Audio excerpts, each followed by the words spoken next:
Let's begin. Hello and welcome to Pods Above Replacement, part of the Padres Hot Tub Podcast Network. My name is Raphie Cantor. I am the producer of Padres Hot Tub, and joining me from the Mile High City, he just got a residency at Nerdsville General Hospital. It's John Precoda. The state of Pods Above Replacement is healthy and ready, my friend. How are you doing, man? It's good to see you. It's been some time. I'm doing great. I've had enough time to recover from the trauma that was the end of the season. That Greek tragedy of an ending. Not only did it end with us suffering a horrifying defeat, but then they went on to win the World Series. That was about as bad as that could have gone in a very different way than 2022. But the long-term thinking is that it was a successful season overall, so starting to already feel a little better. Is that your takeaway from all of this? This is you feel that in the long arc, the long bending arc of the Padres franchise, that the takeaway of this season will be net positive? You're not a playoff essentialist? No, I mean, it was a great season. We lost to a great team that ended up winning the World Series. I will say I'm not one of those people that is like, that wasn't one of our bullets, like we didn't use one of our bullets that like could have ended up being in a World Series victory. That was a very big portion of like our weaponry going forward. So the fact that we lost that means that now we have fewer assets going forward. So that's a thing. But I mean, it's baseball. It's the playoffs. You can't win every time. The Dodgers lose every single season except for this one when they were the worst version of themselves. So what are you going to do? It just didn't turn our way. But it's hard to look back on the season and not say, like, we had a great regular season. We, won the first round. We had the eventual World Series champion on the brink. And then we lost it. And then we lost it in a horrifying way where we didn't score a run for, like, whatever it was, 20 innings in a row or whatever. 24 innings. 24 innings. And then they won the World Series in a Greek tragedy version of the ending of that season. But it's like, we had our shot. We missed it. Do you think that they lost because we weren't making episodes, John? I think that they went on that long winning streak and made it to the playoffs because we weren't making episodes. And then we were dealing with that. We were trying to roll with that into the playoffs because that's what was working. But the playoffs aren't like the regular season, so we should have then started making episodes to then reverse the wildness of the playoffs to try to create order in the universe. But chaos reigns supreme, and that's why we lost. I think that's factually correct. I don't fact check that. Don't look it up. So it's like an El Nino, La Nina sort of southern oscillation thing. We weren't paying attention to the average sea temperatures in San Diego Bay. If we had only been doing that, we would have known, okay, now is the time to flip the switch and make Pods Above Replacement. I mean, that seems obvious. I don't even know what you're asking. Seems obvious. Well, we're Monday morning quarterbacking here. We'll try and rectify that a little bit.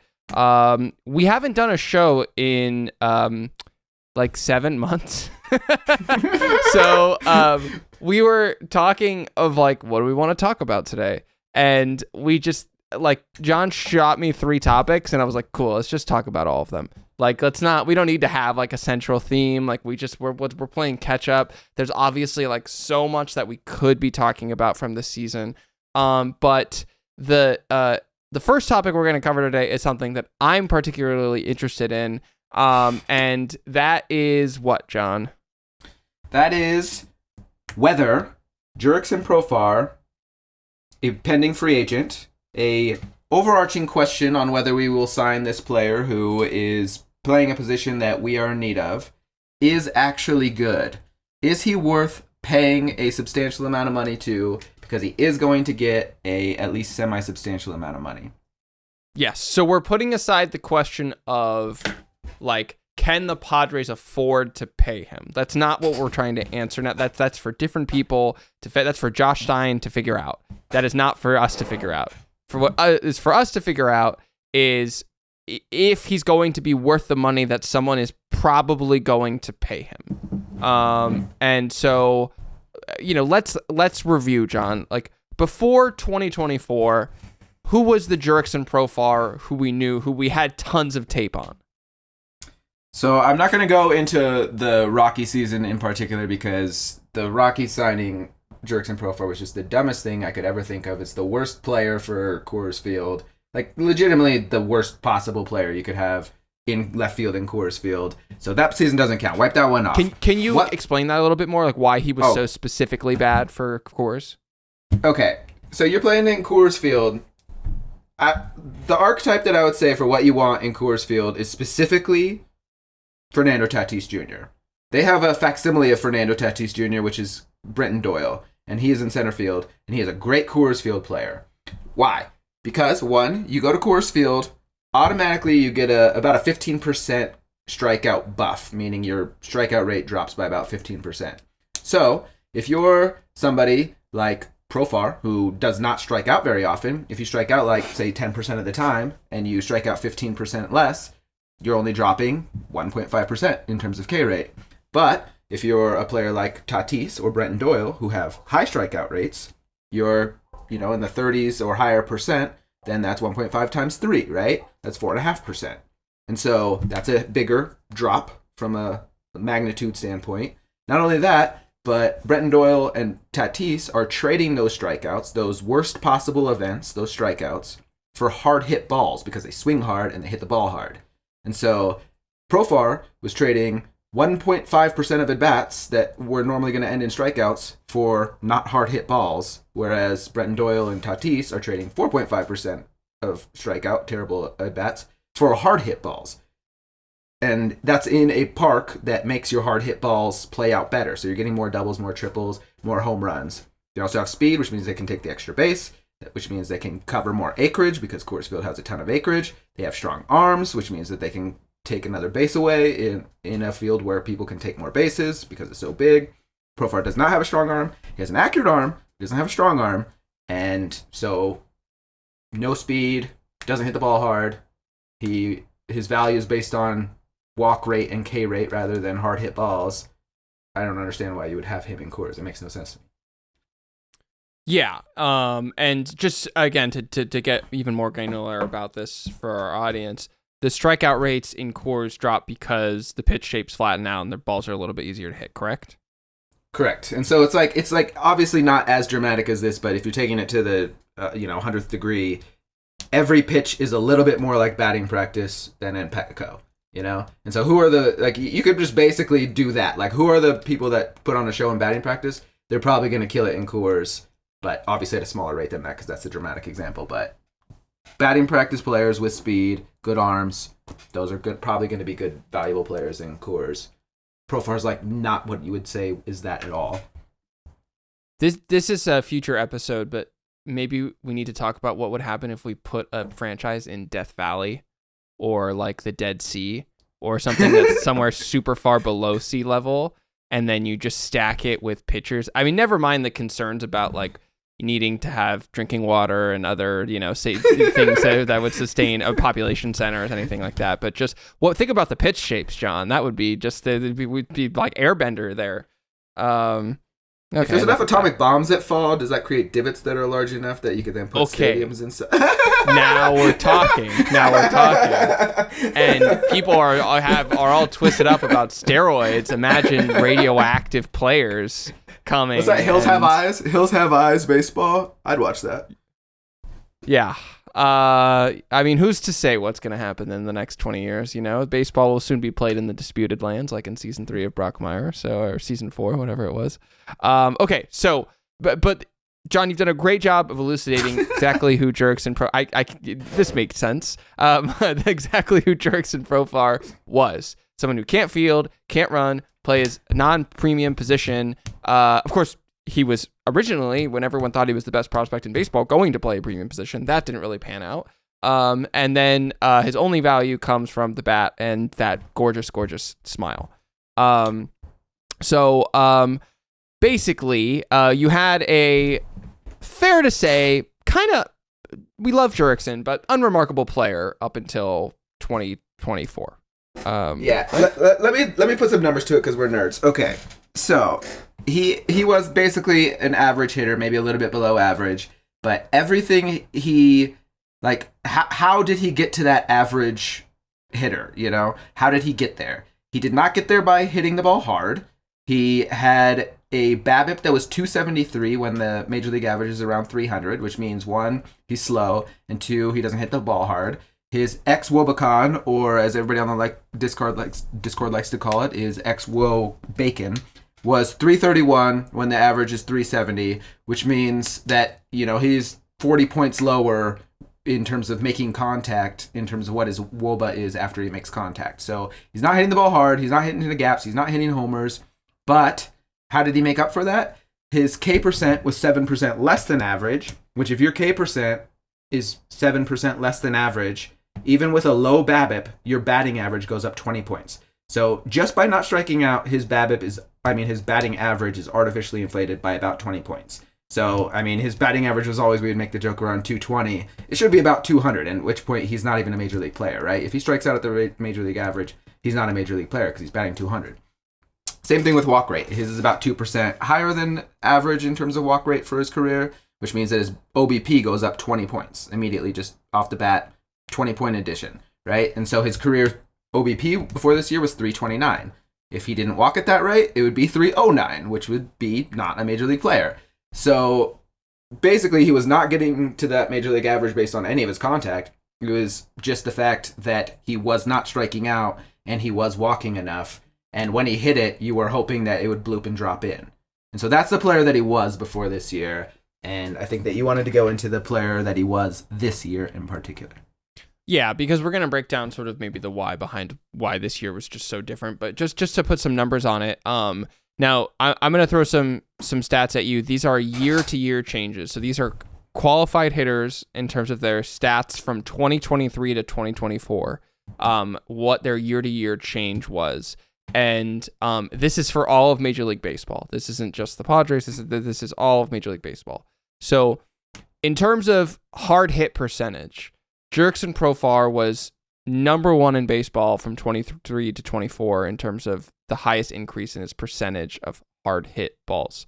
He went from 31.8% to 44.4% to 12.6% increase. Just to give you a sense of some other names on this list: Lars Nootbaar, Ketel Marte, Josh Rojas, Jake Myers. Honorable mention, by the way, at number 6, Ha-Seong Kim. Ha-Seong Kim coming in at number 6 in terms of year-to-year change. That's another person who is going to get paid. Is he though? That's a discussion for later. Yeah, and it's worth saying, by the way, that MLB average for hard hit percentage is 36.5%. So to jump up from 31.8, so well below league average, to 44.4, well above league average in a single season, quite remarkable. This is perhaps the biggest one, which obviously is going to be very correlated to hard hit percentage, but average exit velocity is again, he had the number 1 increase, but not even close, by the way, in terms of another player who started hitting the ball harder. He added 4.6 miles per hour from 2023 to 2024 in terms of his average exit velocity. And again, just to put the number on that, MLB average is 88.5. So he went from in 2023 hitting at 86.5, playing a lot of games at Coors Field, by the way, so borderline impressive, to 91.1 miles per hour in 2024 as an average exit velocity. And that is an 80th percentile average this year. Quite impressive, especially when you consider that in 2023, he was a 9th percentile average exit velocity person. Just a crazy, ridiculous increase. And again, just kind of talking about the top 5 there. Christian Walker, a very sexy free agent for this offseason. He was number 2. He had a 3.2 mile per hour increase. Ketel Marte, another Diamondback, 2.9. Lars Nootbaar, again, showing up on this list, 2.7. So I say that because Profar's increase at 4.6 miles per hour. I mean, no one's even in the same ballpark. It's 3.2, 2.9, 2.7, 2.6. He is 50% higher than the next closest person, and the next closest person is probably going to get 18 to $20 million or something this year. So so think about that. Expected WOBA. Jurickson Profar, number 2 on this list at a 58-point increase from last season. 2, second only to number 1. You already mentioned him on this. Brenton Doyle. Brenton Doyle with the number 1 Doyle increase. rules. Doyle rules. But yeah, just reading this out there. League average 315 on expected WOBA, and he went from 306 in 2023 to 364 this season. Top 8% in baseball in that metric. And then expected slug, number 3 in the league. 95-point increase in expected slug. He went from 349 to 444. He was third only to Ketel Marte in the number 1 spot and Juan Soto in the number 2 spot. Jurickson Profar number 3 on that list in terms of year-to-year change. I didn't include it in our document, but I put it in and then I took it out because I thought it might be confusing, but I just want to bring it up now anyway. There's a statistic that is called launch angle sweet spot percentage. And basically, launch angle sweet spot percentage, they found that between 8 degrees and 32 degrees, that's kind of what is considered to be the optimal launch angle. If you hit a ball between 8 degrees and 32 degrees, has a much higher probability of doing damage than anything outside of those ranges. And Jurickson Profar actually, in the league, had the 6th sharpest decrease in launch angle sweet spot percentage year over year from 2023. He was 6th worst in the league, you could say, in that category. But I decided to bring it up now because I just think it just illustrates why hitting the ball hard matters more than anything. And maybe that's what you'll talk about in a second. Yeah, it just hitting the ball hard really matters, where it's like you can be hitting the ball like fewer times in the optimal range, but if you hit the ball hard, it actually doesn't matter because you're just hitting the ball hard, and hard balls go for base hits, home runs, et cetera, et cetera, et cetera. All of this data is just a very long way of saying he was shit and now he's good. And let's talk about it. Okay, so if you're hitting the ball harder, like what are manners in which you could hit the ball harder? There's only a few ways that you can hit the ball harder. There's you get stronger. There's you have a bat change because either the other bat wasn't working for you or this new bat, you're able to get through the zone better. Or you can change your mechanics. And so in order to bring plausibility to him now hitting the ball harder, you have to have a mechanism by which he's hitting the ball harder. And the plausible argument at this time is that he had a swing change. And the swing change went from him having almost no step at all to him having a pretty high step and getting more power in that way. And that's a reasonable mechanism by which one might get more power. And so you say, okay, he did that trade-off. What did he trade for it? And it ended up being basically nothing. You would expect him to maybe strike out more, him to make less contact, something. And basically everything was exactly the same. So everything was held constant, and the only variable that changed was that now he's hitting the ball harder. And he was hitting the ball harder. And so, okay, let's talk about what does hitting the ball harder mean in terms of, future expectation. There was an article that came out in 2021 from Pitcher List, and they were talking about the sustainability of exit velo by your percentile rating on your exit velo. So there's something called EV, and then you put the percentile. So like if it's EV 50, it's the exit velocity of the 50th percentile of your hit. So like right in the median of your batted balls. Your EV 90 would be your 90th or your top 10% of batted balls. What is the average of those exit velocities, right? Does that make sense? Yeah. And so EV 90, as it turns out by this study, was sustainable with an R squared of 0.81, which is a very high R squared for anything that you're finding in baseball. It's basically as good as you can get in baseball because it's hard to have sustainability on basically any stats. And his EV90 went up more than a standard deviation. It went from 101.8. So to recap, last year last year at Coors Field, his top 10% of batted balls traveled on average 101.8 miles per hour. This year, it was 105.2 miles per hour, which made him go from, it was 25th percentile before this year. I don't know what it was this year because it was not organized well, but it's at least 58th or higher percentile. So it went through the roof, and that's a sustainable stat, or almost as sustainable as stats go, in terms of, these metrics that we look at, which means that he can argue with plausibility to general managers that I made a mechanical change that led to a sustainable change in the exit velocities that I created. Therefore, there's only I think it's something like a 4% chance that you're going to drop back down another standard deviation in your next year. I would be able to argue, I feel like as an agent, those numbers and say you can expect, even in worst case, a better than, last year or 2 years ago batted ball event player, even as he ages. So, okay. The Jurickson Profar of this season put up an 839 OPS. He put up a 364 expected WOBA. This is a guy who, his prior 2021, 2022, 2023, his expected WOBA numbers were 302, 315, and 306, and that jumped all the way to 364. So are you basically saying as an agent, okay, he might not be a 364 hitter, but you can really bank on him being a 340 expected WOBA guy?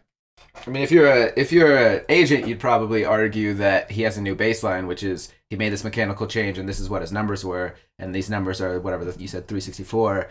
Therefore, now we can say he's a 364 hitter. But from a practical standpoint, I would say it's probably somewhere in between. So you could get me to, I mean, I wouldn't do this as an agent, but I would settle on probably I could expect something like 330. I don't see anything in his data that's he didn't trade anything, basically. He just started hitting the ball harder. And, so you can be stronger, have a different bat, or have different mechanics. And he's stronger. Did he start using steroids or something? He didn't get caught for that, so I don't see why you would say that. Did he change his bat? Did he cork his bat? I don't think he corked his bat. There's no evidence to prove that, so I wouldn't argue that. It seems like he just made a mechanical change and he got better. Yeah. And just in terms of if we want to talk about some expected WOBAs in the 330s range, you might be familiar with this season. Manny Machado had a 338 expected WOBA this year. Jake Cronenworth had a 335 expected WOBA. Some guys on other teams, Brandon Nimmo, Yandy Diaz, Josh Naylor, Will Smith. We're saying that this is a reasonable expectation for Jurickson Profar, and these are some pretty good names to be in there. So Profar this season, finished off at roughly a 139 WRC plus. Again, that's against a career 99 WRC plus, which includes that year. So, you're saying, John, that what would your reasonable expectation be for him next year, if we were to put a number on it, a range? I mean, 139 this year. He's. The question is this a new baseline, or is his new baseline, somewhere in between, and he had a fortunate season? And that's probably what I would argue. Probably he got fortunate in some ways. There's actually a few things that argue that he was fortunate in some ways. There was he made less contact with pitches out of the zone, which sounds like a bad thing, but it's actually a good thing because you don't create damage on balls out of the zone. So missing tends to be better unless there's two strikes. But for the most part, his profile looked reasonable given his batted ball events. Therefore, I find it pretty easy to argue that his new baseline is somewhere closer to 120. And if he has, a good luck season, it could be back up to what it was this year. If he has a bad luck season, you could still expect it to be about average, which, increases the set point from, 99 or below WRC plus to 120. So I would expect that I'm signing with variability something in a 120, maybe a little bit above player in terms of WRC plus. So this is interesting to me because when I'm just like looking at Fangraphs leaderboards in terms of 120 WRC plus type players, Trey Turner at a 124, Machado at a 122 this year. Pete Alonso also at a 122, Matt Chapman 121, Yandy Diaz 120. The Pete Alonso name stuck out to me, and Christian Walker 119, by the way, because these are players who are expected to get the Christian Walker and Pete Alonso. They play first base, and so you could argue that they're penalized in terms of like their 120 WRC plus isn't worth what theoretically 120 WRC plus is worth in the outfield. Because they're playing, the most premium offensive position for baseball. And yet those guys are going to probably get $20 million a year. And yet a lot of people are saying Profar is going to get $15 million maybe for 3 years.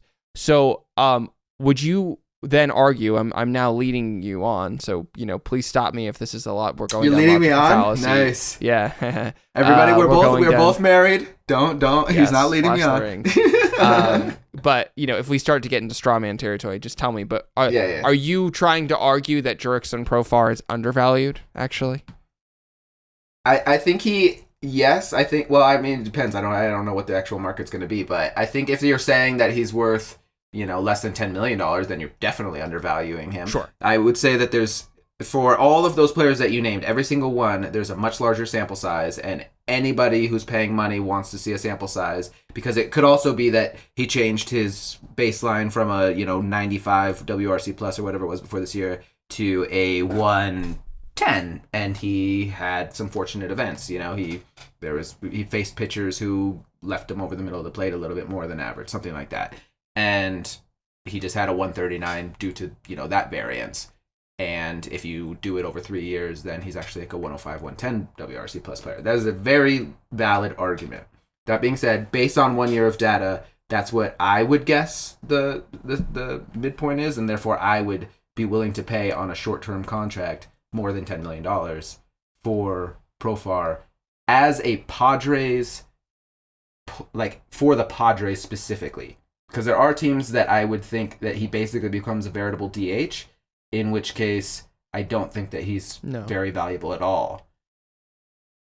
Yeah. Okay, so let me put it in starker terms. The median contract on Fangraphs right now is 3 years, $45 million. How are you feeling about that? I mean, that seems reasonable for specific teams to me. It feels reasonable to teams with a small left field that his value plays up to, and that's that. I think there's enough teams to value that worth $15 million that they might pay that for 3 years, and so I think that the Padres, it could be worth 3 years, $45 million to the Padres if they had the money, but I don't know that they have the money, and that's not the argument of this episode. Small left field. So are you saying Profar's going to go to the Red Sox then? I think he'd probably be good at the rest. I mean, if you think about his qualities, I think that he has a quick and accurate arm. Does he have a strong arm? No. But can he make an infield type play in left field? Very well, I would say. And I think that if he's playing something off the wall and then making an athletic quick throw into second or third, then that would be valuable. So yeah, I think he'd be a good, Red Sox player, I suppose. Jurickson Profar to the Red Sox. You heard it here, folks. John Precoda reported. If that happens, that's your fault, by the way, because you're leading me on. I would be thrilled selfishly because it would mean that we're geniuses and we could be hired by the front offices immediately. Okay. Anything else on Profar before we move on to our next topic? No. So if you ask my gut whether we have the ability to pay him 3 years, $45 million, I would say probably not. So I think you're asking for him to work against his own incentives in order for him to be a future Padre. Yeah, and we're not going to have the money, John, because we're going to be paying Roki Sasaki. Am I right? Or am I transitioning? So yes, that is our next topic. Yeah. Our next topic is talking about Roki Sasaki. Let's vent. Let's vent about not Roki Sasaki, but the Roki Sasaki discourse. I'm pretty much at capacity in terms of I read the Jim Bowden article this morning, basically talking about all of the reasons why he is not a lock to sign, why Roki Sasaki, the absolute phenom pitcher coming from Japan, is not a lock to sign with the Dodgers, despite many people such as Jim Bowden saying that he is a lock to sign with the Dodgers, which is exactly the issue with this. We're seeing John Heyman put out gambling odds and then saying to people, these are not gambling odds. It's like, okay, but why did you just do that? I shouldn't be surprised at this point, but I find it insane that people are handicapping and saying that like the Padres or any team has like a certain percentage odds, which is just like, you just don't know. Like you just have even if you had an inside beat, it's like, then you would be crazy to say like, oh, 20%, like whatever. Anyway, so you're going to say something, John. Isn't like FanDuel like trying to buy Diamond Sports or something? So this makes sense to me. Everything is now going to be in the zeitgeist of like through a gambling lens to try to get us all to understand like what does a spread mean and things like that. So this is all just a slow burn in order to get us to be gambling from our phones while watching the third inning of a Roki Sasaki pitching to Shohei Ohtani game. Yeah, it's interesting. I don't think that, by the way, I think that FanDuel signed like a licensing deal or something with Bally or with Diamond Sports Group so that it's no longer Bally Sports Network, it's FanDuel Sports Network. It's a mess. The whole thing is a mess. And anyway, we wanted to talk about this because we wanted to talk about Roki Sasaki. And John, your feelings on the discourse, especially from a Padres standpoint, before we get into the numbers. I don't know. I'm not even allowed to talk shit about it because every time that it comes out, I read it or listen to it. So I can be like, this is bullshit, but it's just like they know that I'm gonna read it and watch it, so it's working on me. But it ends up being basically the same, few talking points the whole time, and I don't know. I can only go with whatever my gut says. If you go with your gut. We believe in gut over science, I think, both of us. What percentage chance would you put on the Padres signing him? I just spent 2 minutes talking about how it's ridiculous any of these people. No, I want you to do it. Gut. What's your gut? Oh, okay. So, my understanding of the... You're thinking. I want your gut. Okay, but I want to explain my gut. Okay, I'm explaining my gut, which is how you work. Right now mostly cheese. I think that's what I was eating before this. So my understanding is that if he posts before December 1st or 2nd or 3rd or something like that, there's no incentive to do that though. Yeah. There's no incentive for him, but that basically if he posts in the next 2.5 weeks or 3 weeks or whatever, he's going to be a Dodger, and if not, then the Padres actually have a larger international bonus pool that they can draw from than the Dodgers will by $2 million. But I think the Dodgers also have more in terms of magnitude than they would have otherwise. So I think they might have to cancel some deals, but I'm pretty sure they'd still have more magnitude money to then spend on him if they want. So why wouldn't you just take the more money, even if it's just $1 million more? I would. I like $1 million. Well, that's the thing, and that's kind of my standpoint is if the Padres have more money than the Dodgers available, then I think they actually have a pretty good shot because here's the bet that Roki is making by posting himself, rather by having his team post him 2 years early, is that he's going to be around by the time 6 years from now, to hit free agency and get the big payday then. And so, I think that there's he's for sure going to go to the Dodgers. I think that the copium point of view is that he can go to them when he's a free agent, if he really wants to. But he can take his shot at, playing with a different team and, be, again, just think about the story of even if it's not let's just say it's not the Padres. Let's say he goes to the fucking Mariners or some shit. just to put a team out there. I don't think that that's going to happen, but just put a team out there like that I think would not be unrealistic. Like it's close to Japan. Like Ichiro played there forever. Like the known Japanese, franchise.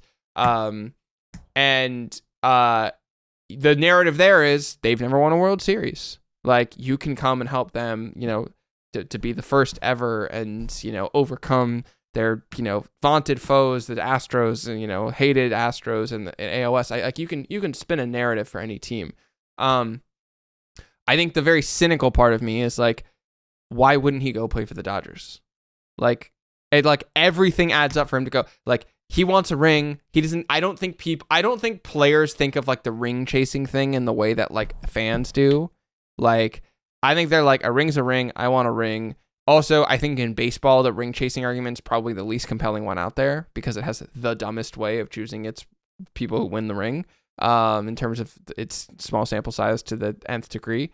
So my gut is that he's like a 60 to 70% going to the Dodgers. And so you're saying he's Sauron, right? I'm saying he's what? Sauron? From Lord of the Rings? Yeah. He's selling his soul in order to get a ring? Yes. Wow. I would have said... You heard it here first, everybody. Roki Sasaki is Sauron. I would have said Kevin Durant, but, Hey. Similar thing. That was to take down LeBron, and it was worth it, by the way. Okay. It was worth it. Well, that's a different... That's for not pods. Warriors below the Fisherman's Wharf. I don't know what that podcast is called. The Ghosts of Oakland podcast. Okay, we're talking about Roki Sasaki though, and I don't feel like it makes sense for him if he doesn't sign with the Dodgers to sign with another team. I think that he's going to be a Padre if he doesn't sign with the Dodgers. I think the Darvish thing is. I think the Darvish thing is real. I put it at 30%, but I do think that that's real. And also, like to kind of bring it full circle to what you were talking about at the very beginning of the episode when you were talking about like 2024. Like, I think that like the season put the Padres on a map in the way that even 2022 didn't really.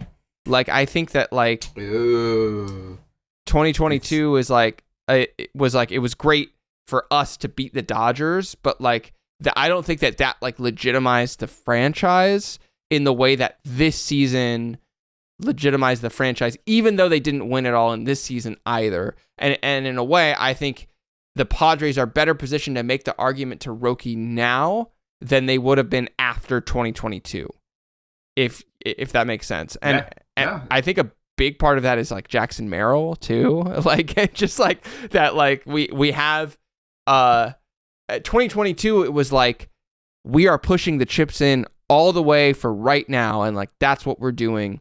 And 2024, there's whether or not you agree with this when you start to really get down to the deep details of this, I think more of an error of sustainability around it for 2025. And like I don't feel like I don't buy into any of the window bullshit. Like, I think things get tougher, but like, I just think with 6 playoff teams, like you really have a chance if you have a halfway decent team most years. So, okay. That's my gut is 30%. 30%. That's pretty good. And I do like the narrative that you're creating, which whether it's true or not, like I do think that setting us up as a David team to, LA's Goliath and bringing Roki in and saying, take them down. I have no idea what Roki's personality is like, but you could have sold me on that. I feel like, folks were saying we were the best team, and does that matter for anything? No, but it is the narrative. And if you say, the Padres were at least among the best teams going in, which I'd say upon reflection, you would have to, from a storyline perspective, whether that's true or not, saying like, oh, you could have come to you could come to one of the second or third best teams and bring them over the hump for a franchise that's never won before. You could sell that. So it's a narrative. And what we're trying to sell now is a narrative. And he said that he's listening to all teams, whether they have a lot of money or not. And so, I mean, that's listening to a narrative. I think Ohtani basically picked the Angels based on like a gut decision at the relatively last second. So, I mean, it's conceivable. All right, so we got through our. Wait, guts. what's your percentage? I'd say about 25%. I think it's about 25%. Okay, 25 to 30% is the par thing, which I'll take those odds. Yeah, sure. I mean, if we're gonna get into the value, and like if you take 1/4 of the value and add it to our team, which is what you do from a gambling perspective, it's like that is a decent dice roll that you're taking. Yeah. So as people know, gosh, I'm trying to think which episode we talked about this for the very first time in terms of like teams valuing WAR in terms of dollars and that then determining surplus value from that. But the very, very brief thing, if you're listening to this podcast, you know what WAR is. We use WAR. We talk about it constantly. It's the name of our podcast, basically. It's quite literally what par is derived from. So if you're not there, I can't help you there. But very briefly, teams start to think about how much a win is valued at, and so typically a win is valued somewhere between $8 and $10 million on the free agent market. If you don't believe me or you don't understand, I'm just gonna need you to just trust me. Like, just put a big trust me stamp on this because we don't have the time, and there are previous episodes that we've talked about this. But $8 to $10 million is how much a one win above replacement is worth. Just take that and run with it. Okay. So, Shohei Ohtani, when he signed with the Angels at the end of 2017, he signed, again, because we should talk about the specifics of this really quickly, and we did it on Padres Hot Tub very briefly, but because Roki Sasaki is not old enough, he hasn't played enough time in the NPB, he's coming over as a international free agent as opposed to just a straight-up free agent. Which is what Yoshinobu Yamamoto did in this past offseason and signed a $325 million contract with the Dodgers. So instead, he basically is just like how the Padres signed Ethan Salas or Leodalis DeVries, where you're paying them a signing bonus, and that signing bonus comes from a pool of international money that every team gets that is capped at a certain amount, and some of that has CBT ramifications. Some of that is affected by if you signed a free agent who rejected a qualifying offer. I can't see. What does this say? Padres, please, Roki. That's my drawing for today. He's got a drawing. Which, if you're not watching this on YouTube, this is the plug to watch us on YouTube.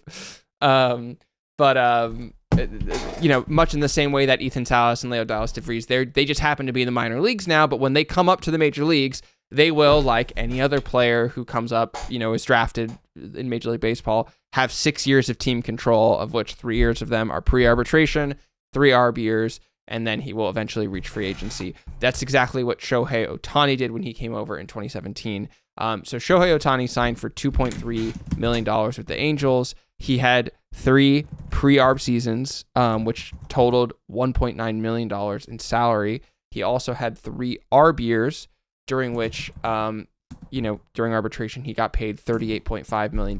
So the Angels in total paid Shohei Ohtani $42.7 million. In return, they got 19.5 batting WAR. So that's worth $156.1 million alone. In addition to that, they got 11.8 pitching WAR, which is worth $94.8 million. Add it all up, put it all together, he produced 31.3 FWAR for the Angels. That's over $250 million in value. You take away the $42.7 million that they did actually pay him, and you have a total surplus value of $208.2 million. This is obviously the most extreme example in the world. He is quite literally Shohei Ohtani, but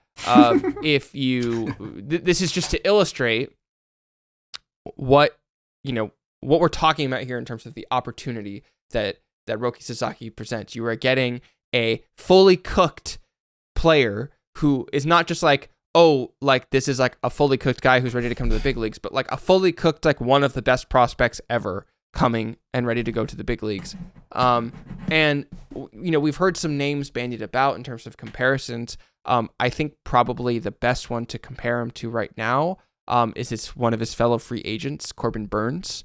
Corbin Burnes, if you take his total pre-free agency WAR that he got in his years with the Brewers, and then in the 1 year this year with the Orioles, he put up 21.5 F WAR in his 6th and a little bit of a 7th season. That is worth $171.9 million.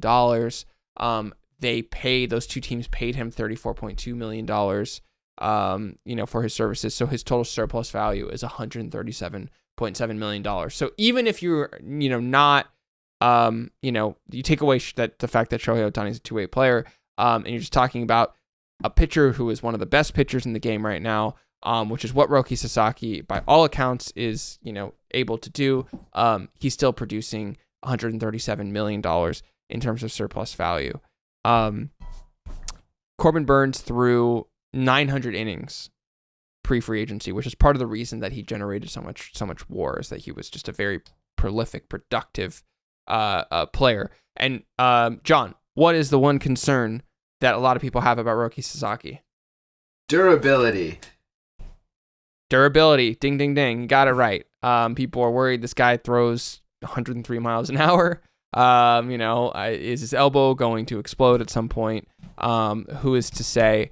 So let's just say, for the sake of argument, again, we said 6 seasons of team control, that Roki Sasaki only throws 600 innings in that time. So an average of 100 innings a season.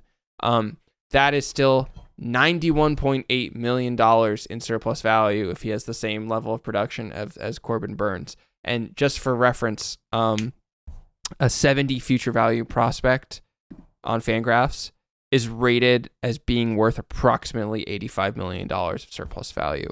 Paul Skeens, for what it's worth, was never rated as a 70 future value, who's rated as a 65 future value prospect. And he also signed for $8.4 million, which is more than anyone's going to be able to sign Roki Sasaki for.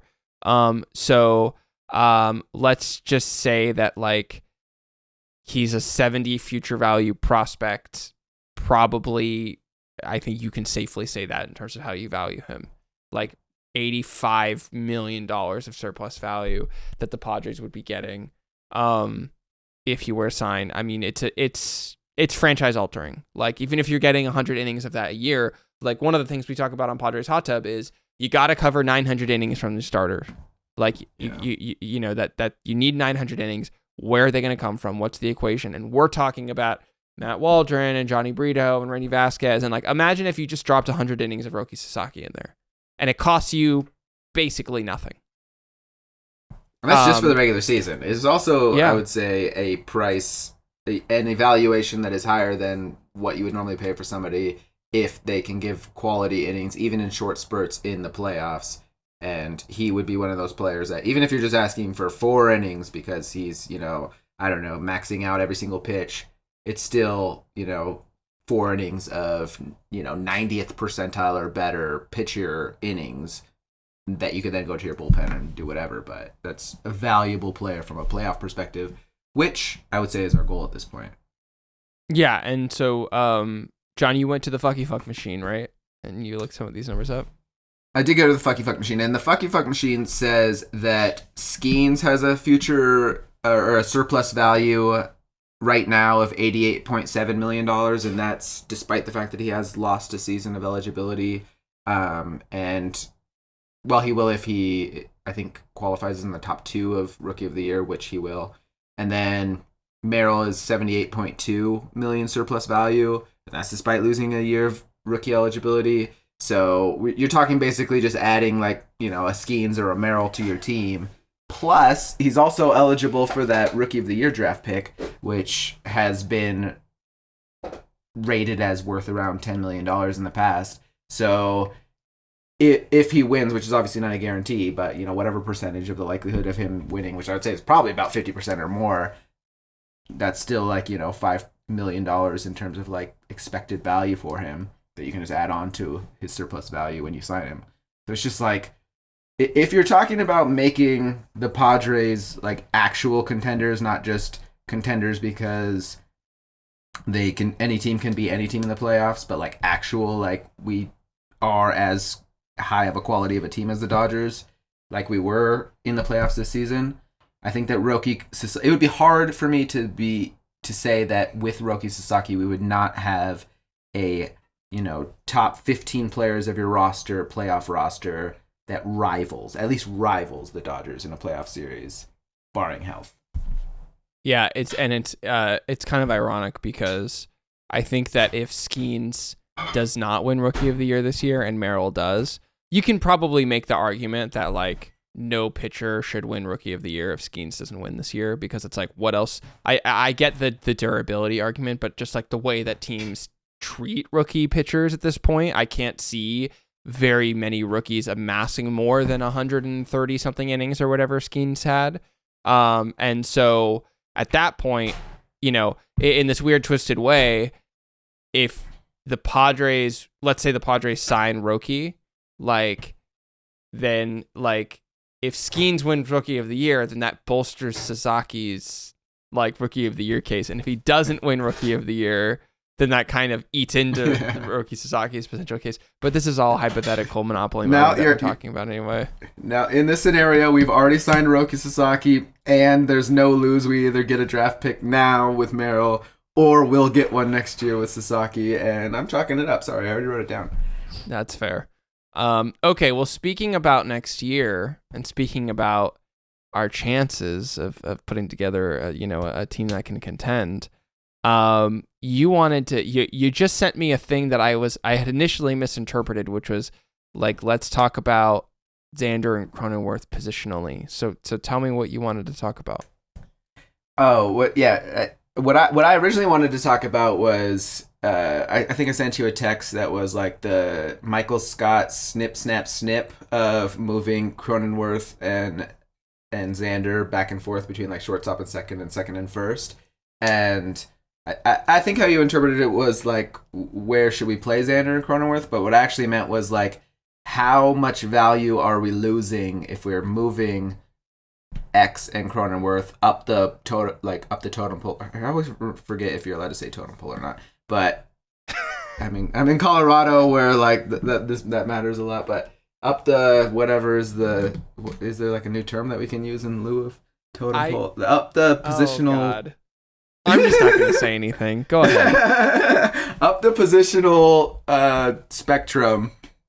If you move X and Cronenworth up the positional spectrum, you obviously gain value in terms of their bat versus the position, but you lose a ton of value in terms of the quality of their defense. And defense is usually cheaper to pay for. And if we're on a budget, then to me, it makes a lot of sense not to move them up that spectrum and instead keep them at second and first and pay for a cheap shortstop.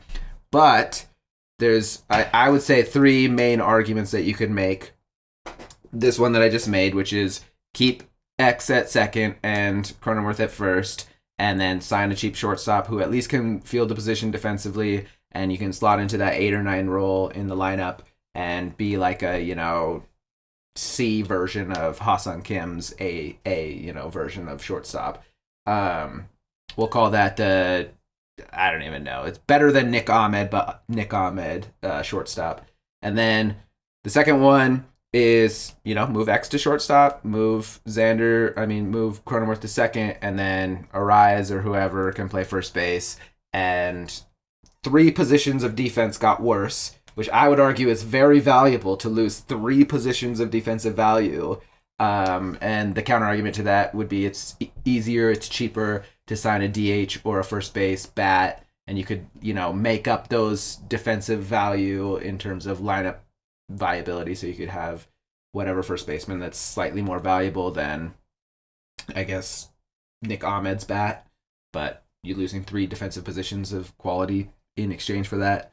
Or the last one, which is very clearly the most debatable one, is whether it is an acceptable stance to even have before you start getting pushback of having Merrill move back to short, the position that he's played every year until this year and magically was able to pick up center field to amazing results. Are we even allowed to broach that conversation? Because from an analytics perspective, that's very clearly the correct choice. That being said, I have nothing to do with the clubhouse. So I have no idea whether that's even a topic that you can broach, because obviously there's social dynamics that are playing there.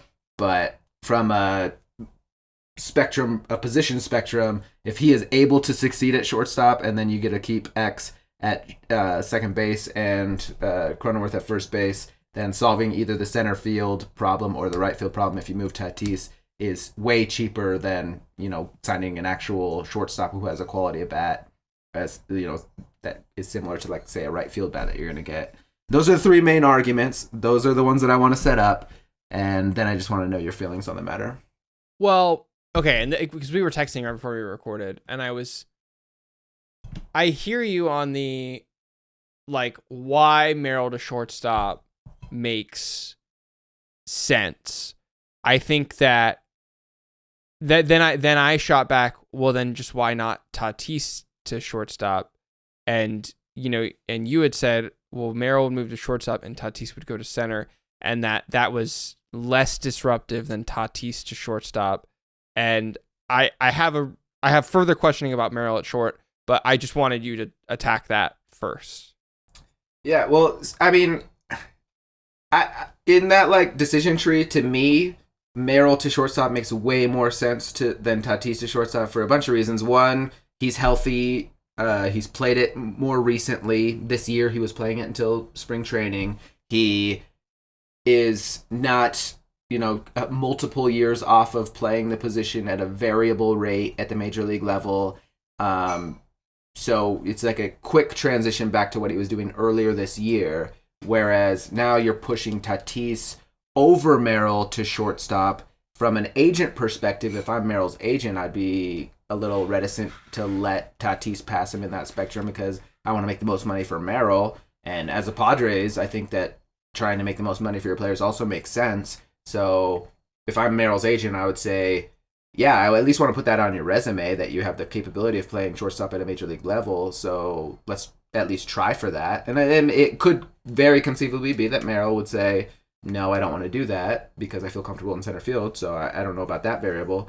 But what makes the most sense to me is get the younger guy who's played shortstop more recently to play the position that he has played his whole life, than moving the right fielder who hasn't played shortstop and has been intermittently healthy to the most, likely to get hurt position besides catcher on the positional diamond. So to me, it would be like Merrill first, and then if that doesn't work out, Tatis, like, maybe if he's comfortable with it. I don't know.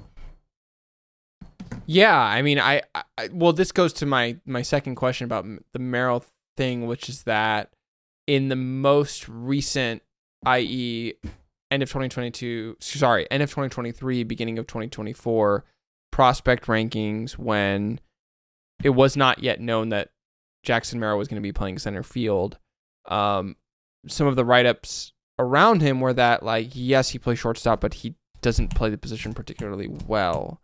He doesn't have great hands, questions about his arm strength, stuff like that.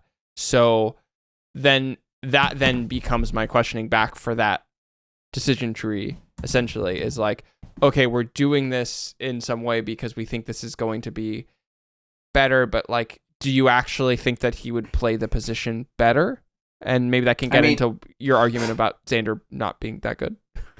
Yeah, I think a lot of those arguments, so the main thing was his hands, right? His arm strength, I think, in the outfield was like 90th percentile or something like that. So he has a relatively strong arm. It's mainly whether he's going to boot it a lot. And that's like, okay, a boot will cost you a base sometimes. It's not going to be a throw into the outfield where, like, multiple players get to advance a base.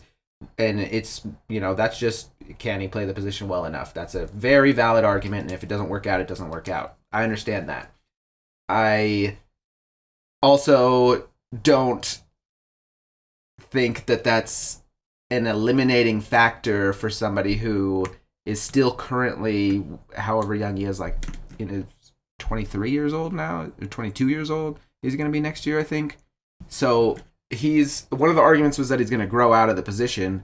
And okay, I would argue that Tatis has already grown out of the position. He's bulked up. He's like a, more of a home run hitter. In the same way that I argue that Cronenworth bulked up to play first base this year, and therefore is a little bit less likely to be able to sustain over the course of an entire year rather than a short portion of the year at second base. So he has the body type to last, I think, a year or two, and the only question is he going to boot too many to be valuable? And you can boot a fair amount and still be valuable at shortstop when you have the bat that Merrill has. So to me, that makes the most sense analytically.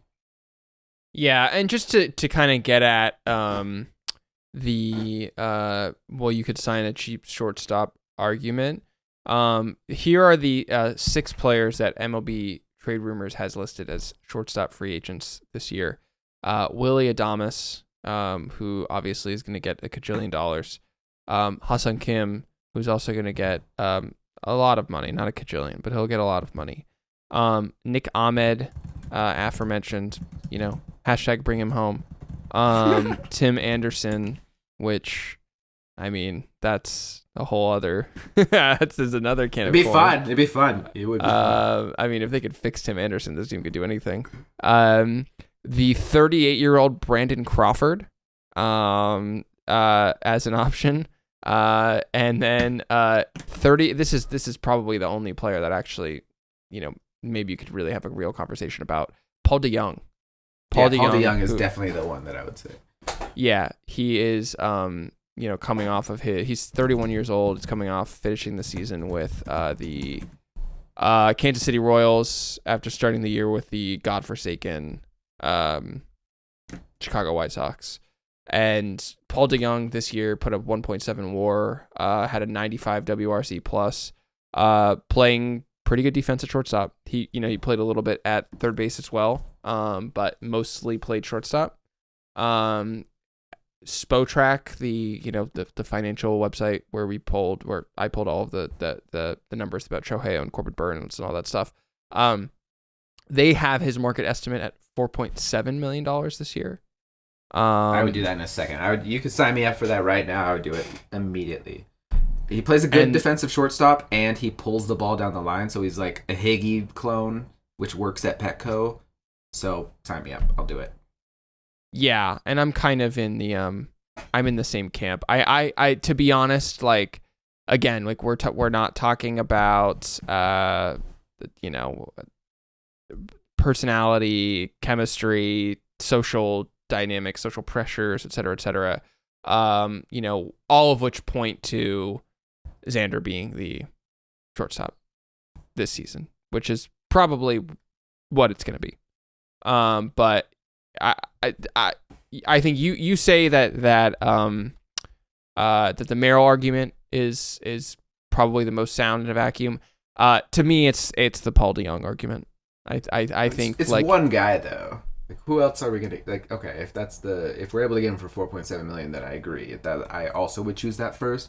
If we're talking in terms of like marketable prices, which includes trade options, I still say that it's harder on average to like get a Paul DeYoung basically for a relatively fair price than it is to just shift Merrill and get a center fielder or a right fielder. Yeah. Because there's more outfielders. There's just more outfield positions, so it's easier to fill them on average than it is to fill the shortstop position, which typically requires a top 15% athlete at the MLB level where all the athletes are incredible. Yeah, and you would be almost as justified in signing glove first outfielder, glove first center fielder specifically. But again, in the decision tree, if we're moving shortstop to Merrill, you've been moving Tatis to center field, and so then you're needing to fill your corners, which again, theoretically easier to fill, but to get a real impact player, who's to say what that would cost? Okay, well, we'll see. We've solved all the problems here, everybody. So we signed Roki, DeYoung. What else do we do? Profar, we don't have the money for probably, but Profar we probably don't have the money for. But we'll be happy for him. His smile will be elsewhere. I don't know. Maybe he'll stop smiling after he leaves San Diego, which is kind of sad. I really hope he goes to a small left field and is like actually good, and I can actually be happy for him. It's such a good story. Performing well. Yeah. It's so like after 10 years of not living up to it, not living up to all the expectations, to finally break out of that is pretty remarkable. Well, what's almost as remarkable, John, is that positive replacement is back. baby. Back, my friends. And we worried we weren't going to have enough to talk about. Like an hour, already over an hour on the clock. Anything else you want to shout out, tease before we go home? Yeah, Padres win the World Series in 2025. Cut that out just in case it doesn't happen. That would be hilarious if I put that in now and then like the 2025 season ends, we don't win the World Series, and I like go back like and put it back in. Even though like no one is going to listen. There's gonna to be the a show person. year There's from now. somebody. There might be one. Somebody. I get pinged occasionally where I'm like, oh, you watched our Blake Snell Pods Above Replacement. He's not on the team anymore, but fair enough. Did you ever pick up that new slider that we were talking about, a sweeper for Blake Snell? When he picks that up, game over, man. Well, this was fun. It was good to be back, John. And I don't know when we're gonna do it again. We'll do it again. When Roki signs, like he's gonna. When sign. Roki signs, well, we might at least by January 15th when Roki signs. At least by January, yeah. With that much, I can promise you. But we'll have other things to talk about before then. Well, for John Precoda, I'm Raphie Cantor. This has been another edition of Pods Above Replacement. Padres, please, Roki, per John's slightly terrifying monkey drawing. And that's a good monkey drawing. It's pretty good. So the monkey says, Padres, please, Roki, and Raphie says, we will see you next time.